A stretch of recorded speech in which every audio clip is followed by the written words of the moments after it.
बिस्मिल्लाहिर्रहमानिर्रहीम बिस्मिल्लाहिर्रहमानिर्रहीम अल्हम्दुलिल्लाहि रब्बिल आलमीन वस्सलातु वस्सलामु अला रसूलिहिल करीम व अला आलिहि व अस्हाबिहि अजमईन अम्मा बाद क़ाल अल्लाहु तआला फ़ी क़ुरानिल मजीद अल-यौमा अकमलतु लकुम दीनकुम व अतममतु अलैकुम निअमती व रज़ीतु लकुमुल इस्लाम दीना सदक़ल्लाहुल अज़ीम।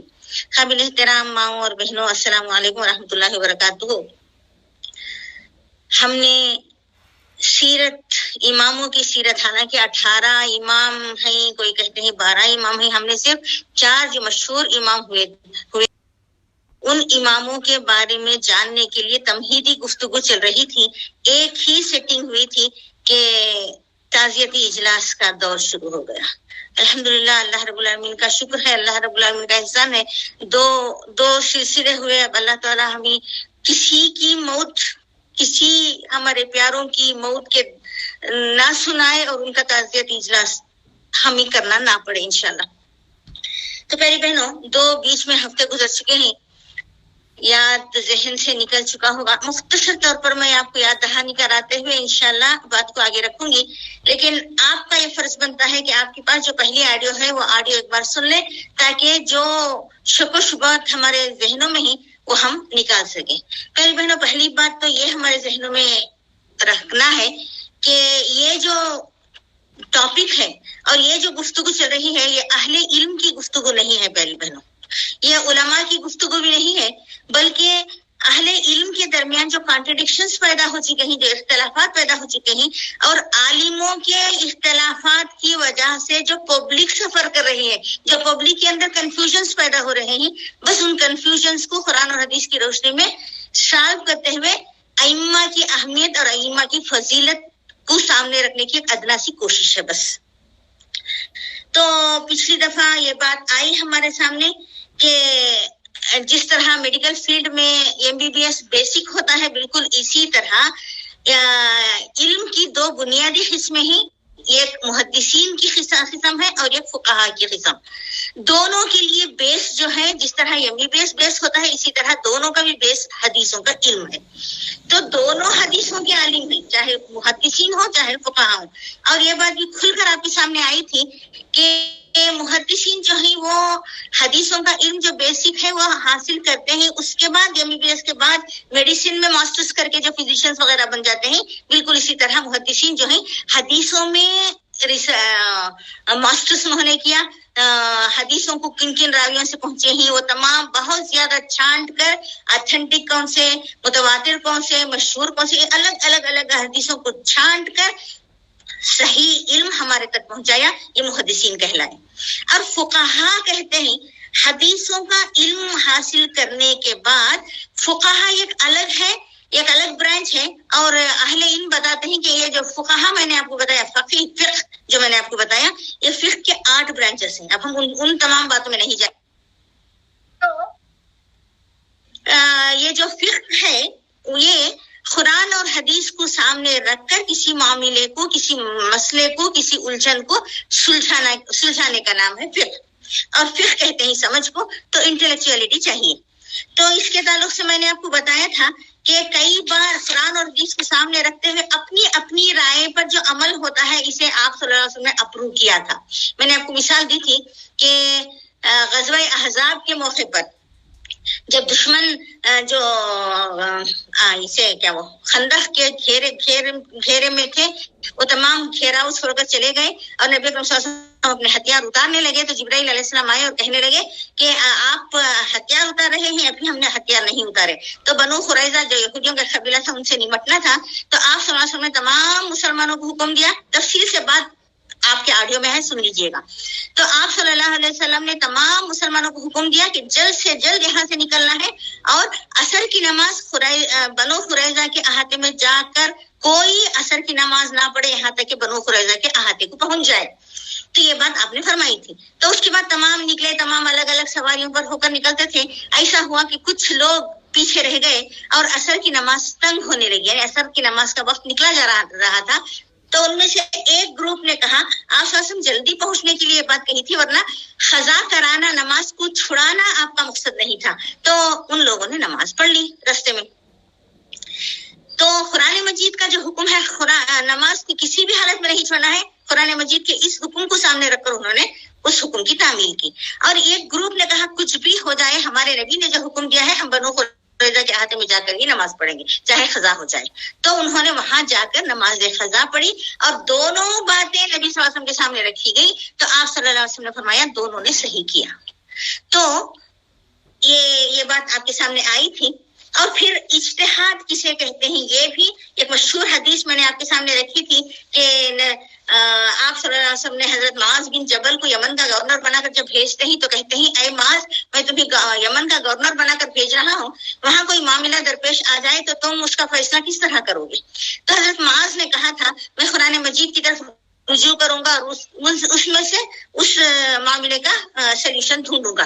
تو آپ صلی اللہ علیہ وسلم نے فرمایا تھا اگر تمہیں واضح حکم قرآن مجید کا نہ ملے تو قرآن مجید مکمل ہو چکا. میں نے جو آیت آپ کے سامنے پچھلی دفعہ بھی پڑھی تھی اور آج بھی پڑھی، سورہ مائدہ کی 3rd آیت ہے. اس میں اللہ تعالیٰ نے ڈکلیئر کر دیا کہ دین مکمل ہو چکا تمہارا اور شریعت مکمل ہو چکی قیامت تک کے لیے. نبی اکرم صلی اللہ علیہ وسلم کی خاتم النبیین نبی اکرم صلی اللہ علیہ وسلم بن گئے.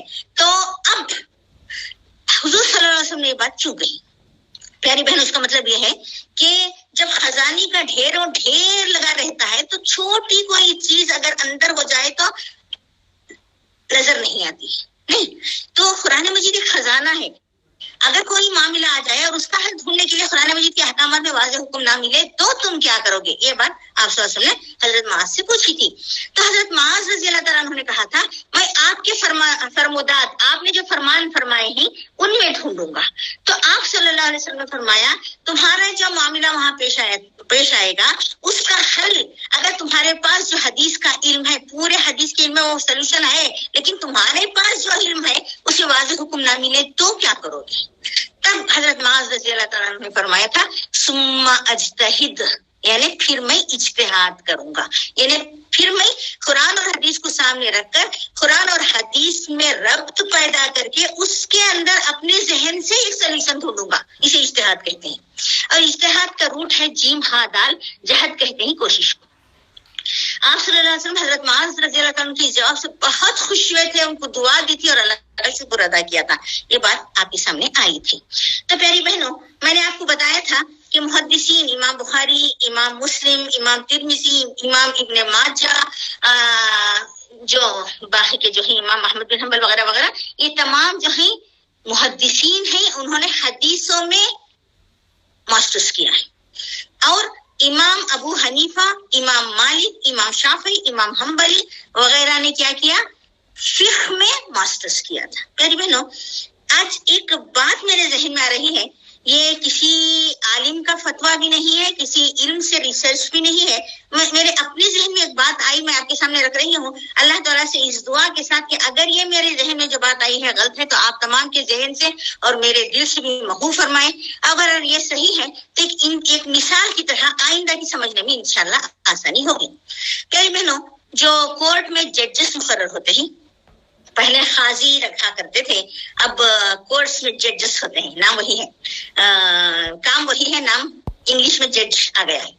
تو لوکل کورٹ ہوتی ہے، ہائی کورٹ ہوتا ہے، سپریم کورٹ ہوتا ہے. تو ہر ایک جگہ ایک جج کی چیئر رہتی ہے، اس میں جج صاحب بیٹھتے ہیں، اپنے تجربے کی بنا پر، اپنے علم کی بنا پر انہیں وہ سیٹ دی جاتی ہے.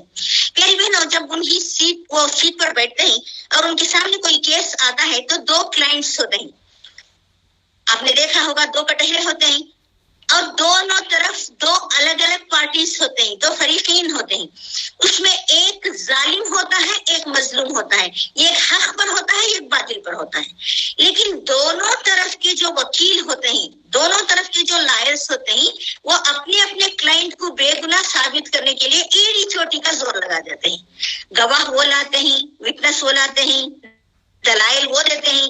اب دونوں طرف عالم الغیب تو نہیں ہے نا قاضی، یعنی وہ جج. تو جج کیا کرتا ہے؟ دونوں کے واقعات سنتا ہے دلائل دیکھتا ہے, وٹنس جو گواہ دیتے ہیں ان کی بات سنتا ہے, دلائل پر غور کرتا ہے, اور پھر اس کے بعد اپنے ذہن میں جو جس کی طرف اس کا رجحان جاتا ہے کہ یہ حق پر ہے تو وہ حق کا فیصلہ اس کے لیے دے دیتا ہے, اور جس کا کی طرف اسے خیال ہوتا ہے کہ انہیں ناحق ہے تو وہ اس کے خلاف دے دیتا ہے. تو سچ بھی ہو سکتا ہے, اور کبھی کبھار وکیل کی چرب زبانی اور وکیل کی ذہانت کی وجہ سے حق کو ناحق بھی بنا دیا جاتا ہے اور ناحق کو حق بھی بنا دیا جاتا ہے. تو اس طرح کے فیصلے ہوتے ہیں, لیکن جج جو ہے وہ سامنے رکھ کر اپنے ذہن سے فیصلہ کرتا ہے نا. پیاری بہنوں, یہ جو فقیہ ہوتے ہیں, فقہا جو ہوتے ہیں, ان کے سامنے بھی میں دو کلائنٹس نہیں بتاؤں گی, دو راستے ہوتے ہیں, ایک قرآن کا راستہ, ایک حدیث کا راستہ. دونوں راستے برحق راستے ہیں, یہاں کوئی ظالم کوئی مظلوم والی بات نہیں ہے, دونوں برحق راستے ہیں. اور جب کوئی مسئلہ یا معاملہ پیش آتا ہے تو یہ فقی جو ہے یا فقہا جو ہیں یہ کیا کرتے ہیں, قرآن کو بھی سامنے رکھتے ہیں, حدیثوں بر وقت کرنا ہے, قرآن مجید کھول کو پورے آیتیں دھلنے کو ایک سال نہیں, انٹلیکچولیٹی کے ساتھ قرآن کا پورا یہ بھی ان کے ذہن میں رہنا ہے, حدیثوں کا بھی علم پورا ان کے ذہن میں رہنا ہے.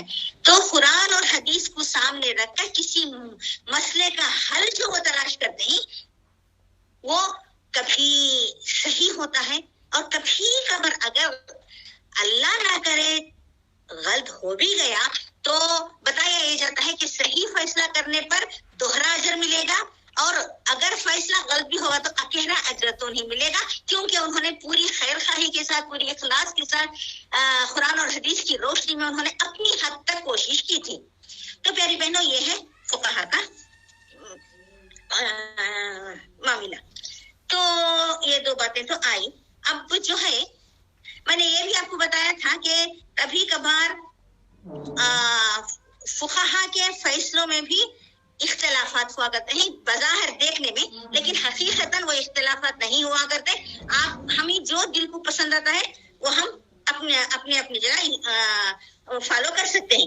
تو ہر ایک کا اجتہاد اپنی اپنی جگہ درست ہوتا ہے اور ان کو اس کا اجر بھی ملتا ہے. تو پیاری بہنوں, اجتہاد کے تعلق سے بہت سارے لوگ کہتے ہیں کہ جب قرآن ہمارے سامنے ہے, حدیث ہمارے سامنے ہے, شریعت مکمل ہے, تو پھر ان اماموں کی کیا ضرورت. تو پیاری بہنوں, جب تک نبی اکرم صلی اللہ علیہ وسلم باحیات رہے تو کوئی مسئلہ ہی نہیں تھا, اور نبی اکرم صلی اللہ علیہ وسلم کے انتقال کے بعد جب تک صحابہ اکرام ایک جگہ رہے کوئی مسئلہ نہیں تھا. لیکن صحابہ اکرام ایک ایک جگہ پوری دنیا میں پھیل گئے دین کو پھیلانے کے لیے, کسی صحابی کے, اور قرآن مجید کی ترتیب ہو گئی. یہ بھی بات میں نے کھل کر آپ کو بتائی تھی. صحابہ اکرام کے دور میں حضرت ابوبکر صدیق کے پیریڈ میں حضرت عمر رضی اللہ تعالیٰ عنہ کی رائے سے قرآن مجید جو نبی اکرم صلی اللہ علیہ وسلم پر ترتیب کے ساتھ ہی نازل ہوا تھا, لیکن کتابی شکل میں نہیں تھی, تو وہ کتابی شکل میں ہو گئی. حضرت عثمان رضی اللہ تعالیٰ کے پیریڈ میں پورا قرآن مجید الحمدللہ کتابی شکل میں ہمارے سامنے آ گیا. تو قرآن مجید کی حفاظت کی ذمہ داری اللہ نے لی تھی, تو قرآن مجید محفوظ رہ گیا. اب احادیث کے تعلق سے کسی صحابی کے پاس کچھ احادیث ہیں, کسی صحابی کے پاس کچھ ہیں, تو اس طرح جو حضور صلی اللہ علیہ وسلم کے پاس سنتے تھے اور جو صحابہ کرام کے پاس سے سنتے تھے وہ اپنے پاس جمع کر لیتے تھے. کوئی دل میں یاد کر لیتا تھا, کوئی لکھ لیتا تھا. تو اس طرح احادیث جو ہیں الگ الگ صحابہ کرام کے پاس تھے, پوری کتابی شکل میں نہیں تھی. تو اب تمام صحابہ کرام ادھر ادھر ہونے لگے, تو صحابہ اکرام کی جو اسٹوڈنٹس تھے ان کے پاس یہ جو میں اماموں کا قصہ بتا رہی ہوں آپ کو, یہ جو 4 امام ہیں انہوں نے بہت محنت کی حدیثوں کو جمع کرنے کی, حدیثوں کو چھان کر اتھینٹک وغیرہ, یہ تمام کام محدثین نے کیا. وہ بھی کب کیا؟ حضور صلی اللہ علیہ وسلم کے انتقال کے 180-50 سال بعد امام بخاری رحمۃ اللہ علیہ پیدا ہوئے تھے. تو تب تک حدیثوں کی حفاظت کون کرتا؟ تو ان اماموں نے ان احادیث کی حفاظت کی تھی. وہ احادیث میں کئی طریقے کے احادیث تھے, تو تمام کے پاس سے وہ سن لیتے اور حدیث جمع کر لیتے. اس کے بعد چھان چھپٹ کر صحیح حدیث ہم تک پہنچانے والے ہمارے محسن جو ہیں وہ محدثین ہیں. ٹھیک ہے, تو میں نے آپ کو بتایا تھا کہ نبی اکرم صلی اللہ علیہ وسلم کے انتقال کے صرف 70 سال بعد حضرت امام ابو حنیفہ رحمۃ اللہ علیہ پیدا ہوئے تھے.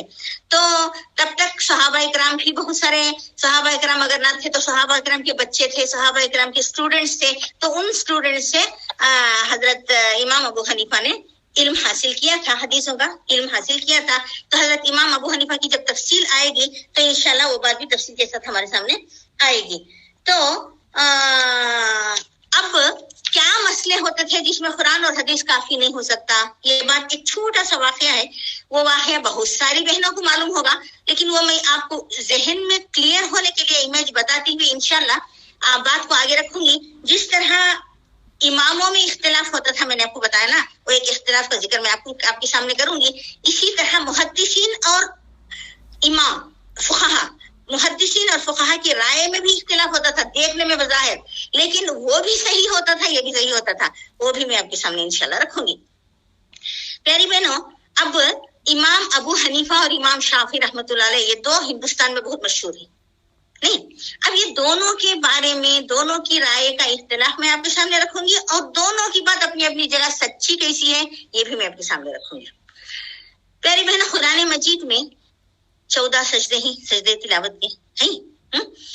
तो ये 14 सजदे जो हैं ये हदीसों से साबित है कि नबी अकरम सल्लल्लाहु अलैहि वसल्लम ने यहाँ सजदा किया था। तो 14 सजदों को इमाम अबू हनीफा भी मानते हैं, तमाम इमाम भी मानते हैं, मानना नहीं चाहिए। जब हदीस खुलकर सामने आती है तो किसी का इख्तिलाफ होने का सवाल ही पैदा नहीं होता।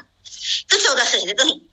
इनके अलावा एक सजदा है जहां सूरह हज की आयत नंबर 77 में आप देखेंगे कि वहां सजदे तिलावत का निशान है, लेकिन बाजू कालम में लिखा हुआ है इंद शाफी, यानी हजरत शाफी रहमतुल्लाह अलैह के नजदीक वहां सजदा है, और इमाम अबू हनीफा रहमतुल्लाह अलैह के नजदीक वहां सजदा करना जरूरी नहीं है। अब दोनों में इख्तिलाफ हो गया। अब हम समझते हैं कि ये दो इख्तिलाफात देखने में इख्तिलाफात नजर आते हैं, लेकिन दोनों अपनी अपनी जगह सही कैसे हैं।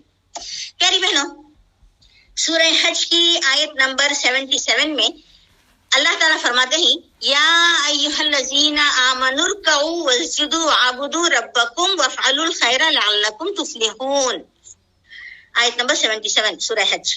इसका तर्जुमा है, आए लोगों जो ईमान लाए हो, रुकू और सजदा करो, अपने रब की बंदगी करो और नेक काम करो, इससे तवक्का की जा सकती है कि तुमको फलाह व कामयाबी नसीब हो। अब देखिए, यहाँ अबू हनीफा, इमाम अबू हनीफा यहाँ सजदे को नहीं मानते। क्यों नहीं मानते? उनकी दलील ये है कि यहाँ या अय्युहल्लज़ीना आमनू कहकर उरकऊ वस्जुदू यानी रुकू करो और सजदा करो का हुक्म आया। सजदे तिलावत में रुकू नहीं है, तो यहाँ रुकू और सजदे से मुराद नमाज है, इसलिए हम यहाँ सजदा नहीं करेंगे।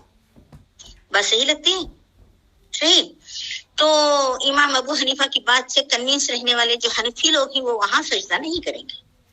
लेकिन इमाम शाफी रहमतुल्लाह अलैह फरमाते हैं कि अल्लाह ने जब कुरान मजीद में सजदे का हुक्म दे दिया तो चाहे रुकू के साथ दे या रुकू के खिलाफ, रुकू के बगैर दे, लेकिन जब सजदे का हुक्म आ गया तो हम एक सजदा कर लेंगे। बस सही लगती है कि नहीं लगती? तो इस तरह इमाम शाफी रहमतुल्लाह अलैह ने वहां सजदे का हुक्म दिया और सजदा उन्होंने किया। इमाम अबू हनीफा ने कहा रुकू के साथ सजदे का हुक्म आया है तो यहाँ सजदे तिलावत मुराद नहीं है। प्यारी बहनों, सजदे तिलावत की तरफ से सही मुस्लिम की एक हदीस याद आ गई। इंशाल्लाह सजदा तिलावत की अहमियत बताती हुई इंशाल्लाह हम बात आगे रखेंगे। जब बात आ गई है तो 1-2 मिनट उसके लिए भी रख देंगे।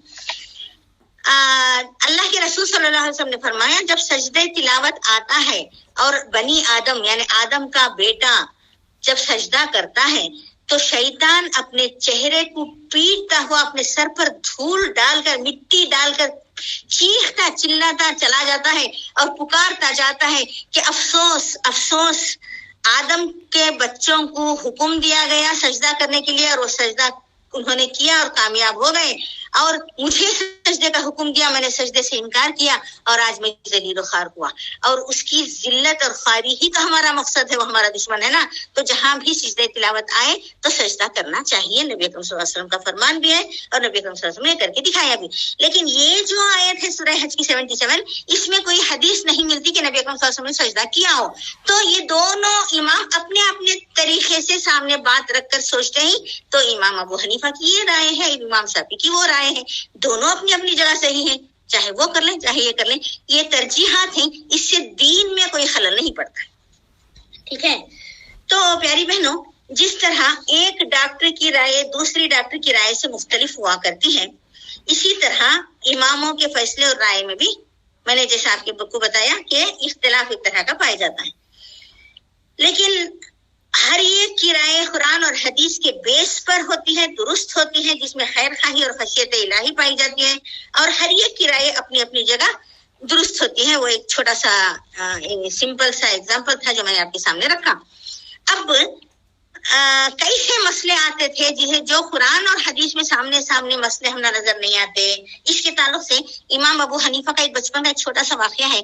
अभी मैं इमाम अबू हनीफा की सीरत को नहीं जा रही हूँ, सिर्फ जब बात आई तो उनका जब वाकया होते हैं तो ये वाकया स्किप कर दूंगी मैं, तो वो ये वाकया आपके सामने रखती ही जाऊंगी, सिर्फ ये बात जहन में बिठाने के लिए कि ऐसी कौन सी बातें हैं जिनका हल कुरान और मजीद में हमें सामने, कुरान और हदीस में हमें सामने नजर नहीं आ सकता। तो कोई हजरत इमाम अबू हनीफा कोई 7 या 8 साल के थे, कूफे में कहीं से एक यहूदी आलिम आया और उसने बेतुके 3 सवालात किए कूफे के तमाम आलिमों को। कूफा जो है आलिमों का शहर कहलाता है, आलिमों का शहर, आलिमों का सिटी कहलाता है। तो उसने ऐसे बेतुके 3 सवालात किए कि तमाम आलिम लाजवाब हो गए, और जैसे ही इनकी तरफ से जवाब नहीं आया वो बेबाक हो गया और उसका मामूल बन गया कि कूफे के एक ऊंचे टेले पर खड़ा होता और डेंगे मारने लगता, कैसे आलिम है, इस्लाम सच्चा दीन, इस्लाम मुकम्मल दीन बोलती, मेरे छोटे से 3 सवालात के जवाब भी नहीं दे सके। रोजाना खड़ा होता और जलील करने की कोशिश करता उलमा को। अल्लाह रब्बुल आलमीन ने उसका मुंह तोड़ जवाब दिलवाया एक छोटे से बच्चे की जबान से। एक मर्तबा ये बच्चा जो इमाम अबू हनीफा रहमतुल्लाह अलैहि, वो बच्चा था तब 7-8 साल का बच्चा, बस्ता डाले हुए मदरसे को जा रहे थे या कहीं जा रहे थे, तो देखा कि वो टेले पर खड़े होकर डेंगे मार रहा है। तो उन्होंने कहा कि मैं तुम्हारे सवालात का जवाब दूंगा, बताओ। इतने में आसपास से तमाम लोग जमा हो गए और छोटे से बच्चे की जबान से ये सुनकर कहने लगे, पहले सोच कर जवाब दो, कहीं तुम जवाब दे सकते हो। आलिम जवाब नहीं दे पाए तो उन्होंने कहा इंशाल्लाह मैं जवाब दूंगा। उसके बाद उन्होंने पूछा कि आपके सवालात क्या है बताइए। तो उसने कहा मेरा पहला सवाल, इस वक्त तुम्हारा अल्लाह क्या करता है? अब इस वक्त तुम्हारा अल्लाह क्या करता है? प्यारी बहनों, कुरान में खोजेंगे तो इसका जवाब मिलेगा, हदीसों में ढूंढेंगे तो क्या इसका जवाब मिलेगा? अब इस वक्त 12:30 बजे या 1:15 बजे अल्लाह क्या करता है, इस तरह का कोई बेतुका सवाल करे तो कोई जवाब दे सकता है भला?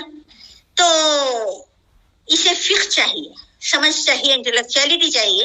तो उस बच्चे ने कहा, जनाब पूछने वाले से बताने वाले का दर्जा बड़ा होता है। पूछने वाला सवाली होता है, जवाब देने वाला उस्ताद होता है ना। तो पूछने वाले से बताने वाले का दर्जा बड़ा होता है। बराह करम आप नीचे आ जाइए, मैं उस आपकी जगह पर खड़ा होऊंगा तब जवाब दे सकूंगा। बात माकूल थी, वो आदमी नीचे उतर आया और ये बच्चा जाकर ऊंची जगह खड़ा हो गया और कहने लगा, लोगों गवाह रहो, इस वक्त अल्लाह एक मोमिन बच्चे के दर्जे को बढ़ा रहा है और यहूदी के दर्जे को घटा रहा है। ये था जवाब इंटेलेक्चुअलिटी का, इसे फिक्र कहते हैं। फिर उसके पसीने छूटने लगे। फिर पूछा, तुम आपका दूसरा सवाल क्या है? तो उसने कहा, जैसे ही इस बच्चे ने ये जवाब दिया, वाह वाह वाह की आवाज गूंजने लगी और ये काफिर जो है, ये यहूदी जो है जवाब सुनकर शर्मिंदा हो गया। अब वो नीचे खड़ा था और वो तालिब इल्म बच्चा जो है वो ऊपर था। अब वो बच्चा उस काफिर से पूछ रहा था, बताओ तुम्हारा दूसरा सवाल क्या है? तो काफिर ने सवाल किया, बताओ अल्लाह से पहले क्या था? तो बच्चे ने कहा, जनाब जरा 10 से उल्टी गिनती गिनिए, 10, 9, 8, 7, 6, 5 इस तरह गिनती गिनी। तो वो गिनने लगा, एक को आकर ठहर गया। तो बच्चा पूछने लगा, बताइए उससे पहले क्या था, बताइए। तो वो कहने लगा, अरे एक से पहले क्या हो सकता है भला? तो बच्चे ने कहा, अल्लाह भी एक है, एक से पहले भला क्या हो सकता है? अब ये भी कुरान और हदीस से नहीं लिया था ना, तो इंटेलेक्चुअलिटी से ना किया था जवाब। तो लेकिन अल्लाह एक है, अल्लाह से पहले कुछ नहीं। कुरान मजीद में आता है कि नहीं हुक्म? नबी अकरम सल्लल्लाहु अलैहि वसल्लम के फरमान में मिलता है कि नहीं? तो ये 2 से इस्तेदलाल करते हुए जो जवाब ढूंढा जाता है इसे फिक्र कहते हैं। फिर उसके तो पसीने छूटने लगे और लोगों की खुशियों से पूरा माहौल गूंज रहा था। फिर तीसरा सवाल पूछा तो कहने लगा, अल्लाह का मुंह किस तरफ है? तो बच्चे ने कहा, मुझे एक कैंडल को हिला कर दीजिए, मोमबत्ती ला कर दीजिए। मोमबत्ती लाई गई, मोमबत्ती को जलाया गया और बच्चे ने पूछा, आप बताइए ये रोशनी का रुख, सिमत, डायरेक्शन किस तरफ है? तो यहूदी कहने लगा, अरे रोशनी का भी कोई रुख होता है, रोशनी तो सब चारों तरफ है। तो बच्चा कहने लगा, गवाह रहो लोगों, गवाह रहो, अल्लाह भी नूर है, नूर समावाती वल अर्ज़, अल्लाह रोशनी है और उसकी रोशनी पूरी कायनात पर छाई हुई है। तो प्यारी बहनों, इसे कहते हैं फिक्र। तो अब हम आते हैं ایک محدث اور ایک فقیہ کے بارے میں جو اختلاف تھا اس کے بارے میں بات کرتے ہوئے، بات کو سمجھتے ہوئے انشاءاللہ آج ہو سکا تو کنکلوڈ کریں گے، ورنہ پھر اس کا پیچھے نیکسٹ جائے گا. پیاری بہنیں دیکھیے، ہمارے جو اسلاف ہیں صحابہ اکرام کے بعد ہمارے ائمہ، یہ ہمارے اسلاف میں چوٹی کے جو اسلاف ہیں ان میں دو بنیادی قسمیں ہیں، دو مین قسمیں ہیں، ایک محدثین کی ایک فقہا کی. محدثین کا کام تھا، قرآن کو اللہ نے پہلے ہی جمع کر دیا تھا حضور صلی اللہ علیہ وسلم کے سینے مبارک میں. ذرا غور سے سنیے گا، آج کا جو تازہ فتنہ اٹھا ہے وسیم رضوی کے روپ میں، اور جو دلائل وہ دے رہا ہے، ناواقف لوگ اس کی باتوں میں آسانی سے آ سکتے ہیں، اس کی جال میں پھنس سکتے ہیں. اس لیے قرآن کے تعلق سے تفصیلی معلومات کا حاصل کرنا بے حد ضروری ہے. حضور صلی اللہ علیہ وسلم نے اسی ترتیب سے صحابہ اکرام کو پڑھا دیا اور سینکڑوں صحابہ اکرام نے یاد کر لیا.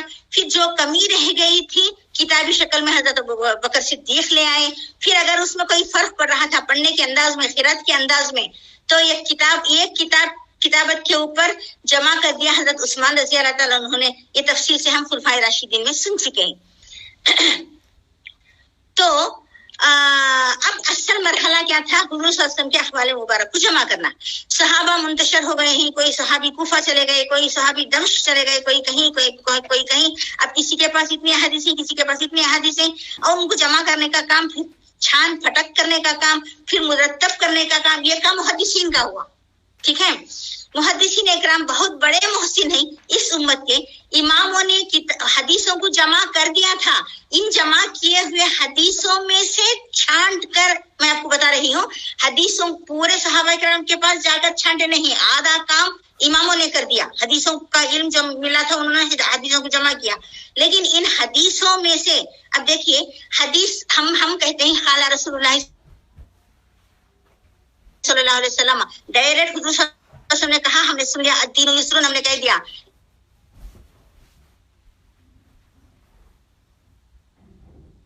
نہیں آتی حدیثوں کی.